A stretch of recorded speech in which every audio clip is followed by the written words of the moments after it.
నేను ఒకటే మాట మీ అందరికి విజ్ఞప్తి చేసేది, ఇట్లా ఒకసారి కాదు, మీరు సోషల్ మీడియాలో మీరు గట్టిగుంటే రోజుకు 10 సార్లు దొరుకుతారు, వాళ్ళు రోజుకు 10 సార్లు దొరుకుతారు.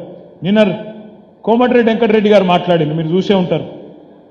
రైతు బంధు పడలేదు అని ఎవడన్నా అంటే చెప్పు తీసి కొడతా అంటుండు. రైతు బంధు పడలేదు అని ఎవరన్నా అంటే చెప్పు తీసి కొడతా. ఇది మన గౌరవ మంత్రివర్యులు కోమటిరెడ్డి వెంకటరెడ్డి గారి మాట. ఒకసారి పెట్టవా అన్నవారు నీకు చెప్పుతూనే ఉంటుంది. ఇవాళ రైతు బంధు ఎత్తరాడు రేవంత్ రెడ్డి, ఇవాళ రైతు బంధు ఎత్తరాడు రేవంత్ రెడ్డి గారు ఏమంటారు, చెప్పు తీసుకొని కొడతా చూడన్న మళ్ళా మాట అంటే. ఆయననేమో కాంగ్రెస్ మంత్రి, ఈయననేమో కాంగ్రెస్ ప్రచార కమిటీ అధ్యక్షుడు మల్లన్న. ఇద్దరు కూడా ఏమంటారు, చెప్పు తీసి కొడతాము రైతు బంధు పడలేదంటే అంటుంది. ఇవాళ నేను రాష్ట్రంలో ఉన్న 70 లక్షల మంది రైతులను అడుగుతున్నా, ఎవరెవరికైతే రైతు బంధు పడలేదో వాళ్ళని ఆలోచించమని అడుగుతున్నా.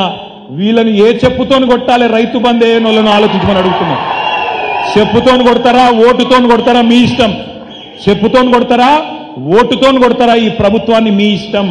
కేసీఆర్ ఉన్నప్పుడు వారం రోజులు వేసిండెట్లా, వీళ్ళకు 2-3 నెలలైనా ఎందుకు వేయలేదు ఆలోచించమని చెప్పి నేను కోరుతున్నా.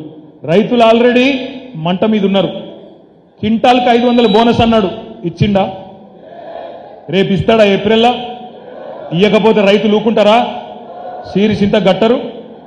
500 బోనస్ క్వింటాల్కు, మర్చిపోవద్దు తమ్ముళ్ళు, 500 బోనస్ ఇచ్చి తీరాలి. ఇయ్యకపోతే వాళ్ళ తరపున మనమే గర్జించాలి, మనమే యాద్ చేయాలి.